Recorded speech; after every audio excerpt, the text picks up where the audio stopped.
started. A bit of a Go. wag about it, so it's going to be interesting. Welcome to Morning Minutes. Myself, Michael Bergio, Mark Novak, episode 229. This morning we're going to be talking about the DNA of our favourite clients, most successful clients in their own way when it comes to property, life, everything really. Mark, Champions of champions. How you going, everyone? so where do you want to go? Like, we've got a lot of clients that we know really, really well, and we get to see their personalities and just how they conduct business and their life. And you do see a lot of common traits from each person to person. What are those? Yes. What are they that you see regularly with clients that you would say are quite successful? And do you want to go through what you believe success means and how do you judge success? Yeah, look, I think that part of being in business and meeting with people, people can relate to stories. And when you have a relatable story that you've had with a client, customer or friend, you can better service what you're trying to do. So by sharing that, we always get asked, and fortunately in our industry, we're exposed to not just media or not just stockbrokers or not just bankers or not just fruit shop owners, or factory worker. Like, we're exposed to everybody. And it's really great that you can pick the fruits out of all of our clients and then serve those up to clients who need help. Yeah, and so how do you measure success? How does Mr. Novak measure success? Happiness. And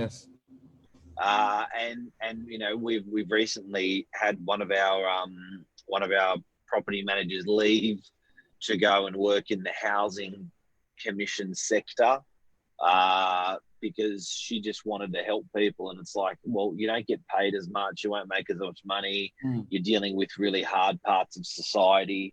And she's like, that's what I love. And it's like, well, that's pretty successful that she's doing what she loves and she's chasing it. She manages a good family, a good relationship, and good business. Happiness. Yeah, and that's key, because we've seen unhappy people at every level, from the most successful perceived people would be like, they're super successful, they own that building, they must love life, and they're fucking miserable. Yeah, bitter. But all right, so what is one thing I notice in a lot of people, if you want to relate in business that are very successful or very good to deal with, and what's in their DNA. And one of the biggest things I see in the personality is get shit done personality. Don't let things build up. Don't let things accumulate, and they don't go, I'll do that after. Whatever they can do, they try and do it straight away to their best of their ability. And that could be as simple as going for a loan, getting all the documents together. You see some clients, and any broker listening will attest to this, then they take 3 weeks to get basic documents to them because they keep procrastinating. And that's for sure. I see those people who just, I don't know, even when it comes to like the family life, because then you can imagine when, for example, the wife asks something to be done, they just go do it if they can. It's just that, don't let things build up, because if you got 100 little things and you say, I'll do it later, it really accumulates and adds up, and then you forget. So I think one of the most important things, or one of the most common things I see, is that, because let's just let's say the number one trait from our successful clients that we're having in the real estate business, the number one trait, and I would agree with you, Michael, would be in their DNA, they get shit done. Whether it's short format, long format, whether it's complicated, uncomplicated, whatever, in their way, they just get shit done. Number one. And the biggest thing to realize, and people have to realize, especially younger people when they're fully driven for their career and they put everything aside, let's just say in life, you've only got, I don't know, 10, you only can do something 10 out of 10, or life 10 out of 10. So a lot of people knuckle down and they work 80 hours a week, 90 hours a week, but then they've got no social life. They've got no balance. So work, say 9 out of 10 and 1 or 7 out of 10, and they use the other 30% to do life and family. And I think some people got to realize you only have 100%. So there's always going to be that transfer of energy. If you start focusing on relationships, it's going to take a little bit away from work. If you start focusing on health, it's going to take a little bit away from work and relationships. You've only got 100% to give. And I think, how do you think people find that balance and to equal that happiness that you measure it? Well, I'll talk about it? Being in property 27 years, probably my favorite person and client in their 90s. How do they get it done? And it's great. It's great being in. If you just tuned in now, it's what we're talking about is the DNA of our favorite clients, why they're our favorite clients, and how they became that successful in what they do. One of my favorite clients, he is, and to answer what you were just saying, Michael, is they not only get shit done, which was the number one that we just spoke about, but he's also got number two. Number two is prioritization. Yeah. So, humans really only got in the course of a week, whether it's 40 hours of work, 40 hours of sleep, 40 hours of play. That should be the balance with people. Now, depending on what they want out of their life, they'll lose sleep to work more. They'll lose family time to work more. Yeah. They'll work less to get more family time. So prioritization of that time is what I see with my clients, my successful clients, and I'm not measuring this by money, guys and girls.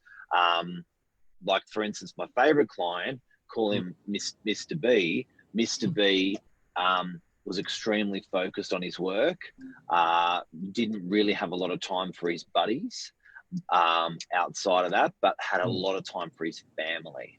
And fabulously successful in his chosen field. And that was his, if you look at it like an artist or a painter or something, very good painter.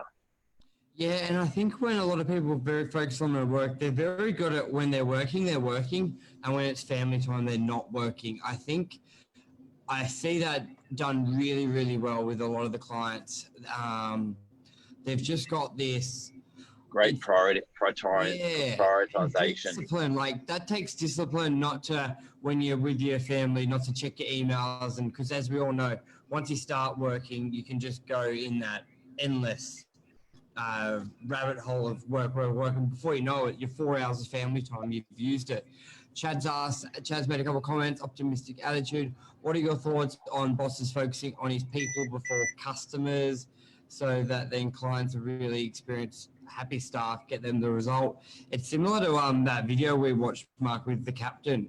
But there's, with real estate, like you'll be able to answer this, Mark, there's just different models, focusing on the business, and then they focus on outward. Because if you focus on 50 people on how they can treat their customers better, then you've got 51 people giving their customers a great experience, rather than you focusing on the customers. What's your thoughts on that? So what internally? Look, as a real estate principal, and again, this is a trait that we would see in the DNA of our favorite customers.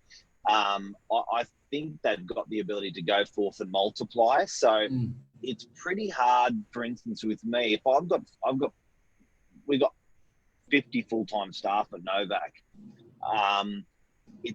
I can only touch, at my very, very best, I can only touch maybe 50 people a day. But if I turn those 50 people that I touch to my crew, I'm not talking about physically, if I can touch the crew every day 50 times, and teach them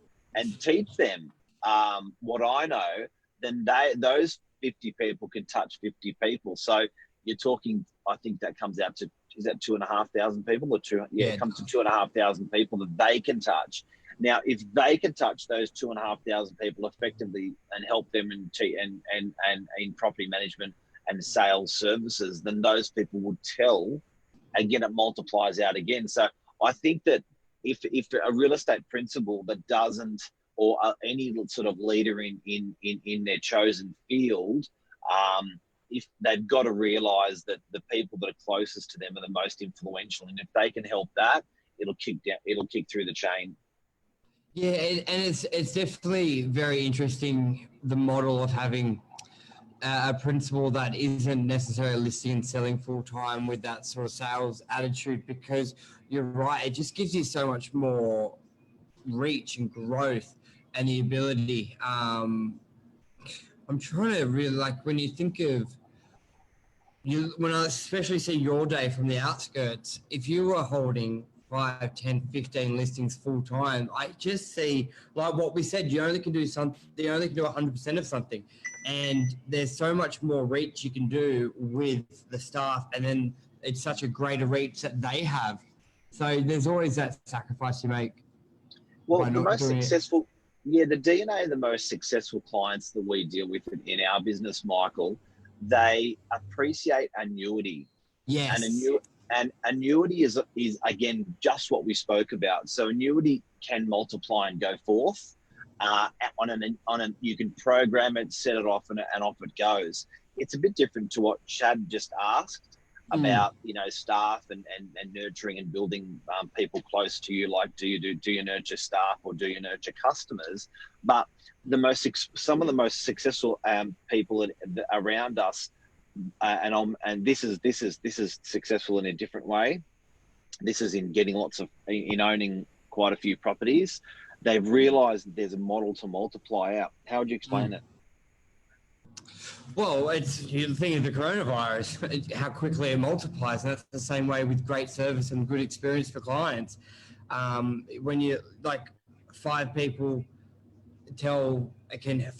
you just serving 20, as you said, 50 clients a day, and then you're working on those 20 staff, for example, doing 50, and then those 50 people share with their 1 or 2 closest friends that they had a great service.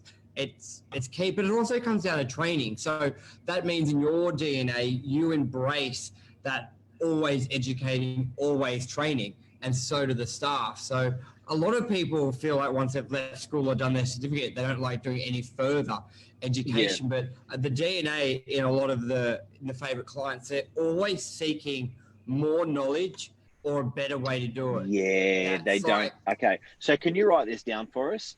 Number one thing that people would do that are successful in real estate business is they get shit in any business and family and friends, or just successful. Number one is that they get shit done. Number two is they prioritize or compartmentalize. So they actually they do focus areas, and like when they're at work, they're at work. When they're at home, they're at home. Number three is they have a multiplication model, or a model that can actually is like an annuity model where it multiplies and goes forward. So rather than focusing on stuff that won't multiply out, they focus on stuff that multiplies out. So for instance, buying a property can multiply out. You buy one, you buy another one, and it multiplies and starts paying off double the debt twice as fast once the first one's paid off. They have that annuity multiplication model on it. What are the other things in signing off today? Training, education, an open mind. Oh yeah, I can open mind. They're always willing to hear the other side. Anyone that doesn't at least absorb the other side or more information and then form an opinion, they're always good listeners. They're big listeners. They're big listeners. The most successful clients, and we've got 1,500 landlords. We've got 1,500 tenants. We've got many years of business. So this is what we're referring to today in our favorite customers and the DNA of what they do. They do listen. Yeah, and keep things simple. Yeah, keep things simple. Don't overcomplicate things. I heard a great quote the other day. We'll wrap up in a minute, but a quote was, the signs of someone intelligent, like you especially see it on a lot of blogs or people, especially in politics, where someone who writes something that is so convoluted and using a lot of big words and doesn't make total sense, like someone who's trying to write something that sounds smart is not smart.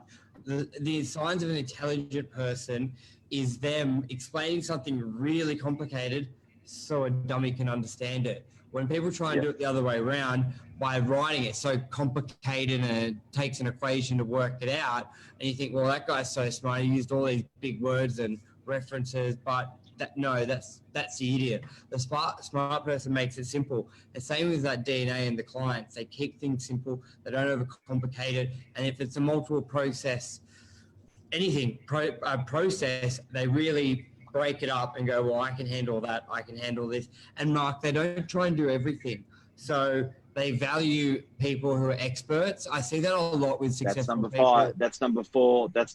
And number five, no bullshit. Yeah, great. No bullshit. They got the most successful people that we see in real estate with their family or with their investments or just in general we see as successful.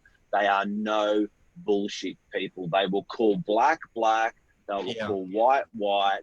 And it is not interchangeable or negotiable. Black is black and white is white. I'm really sorry. So that's the top list. Yeah. All right. I think I'm putting to my compartmentalize. That's cool. 2 mantras: get shit done, plus keep it simple. Yeah. Lisa just wrote. All right. That's a wrap. That's our 15 minutes of chitty chat for a super Saturday. Everyone, a lot of agents watching. Have a good Saturday. Speak to buyers. Interest rates dropped, I think, again. Well, not rates, sorry. Interest rates, even though the RBA did drop. There's a bit of a fight between the banks to the bottom at the moment. So that's interesting seeing what these rates are doing. And I've got to say, I had a sneaking suspicion this would happen when I saw everyone pushing for fixed rates 6 months ago. Yep. I saw all the banks and all the mortgage centers just pushing for fixed rates. And I'm like, why is everyone pushing for such low fixed rates? And that explains it now, because you're starting to see the variable fight to the bottom. Yep. As Admiral said, staff are your first customer. Very true. It's like Tom Panos saying, I believe it's Tom Panos, saying the pilot doesn't serve the drinks on the plane. Very true. Alrighty, guys. Well, have a good Saturday. Michael and Mark are out, and we'll be back Monday. Breakfast at Novak at 8:30. So tune in on Facebook, and Mark and I will be back Monday. Awesome. Thanks, Michael. Thanks everyone. Have a great weekend. Cheers. Bye.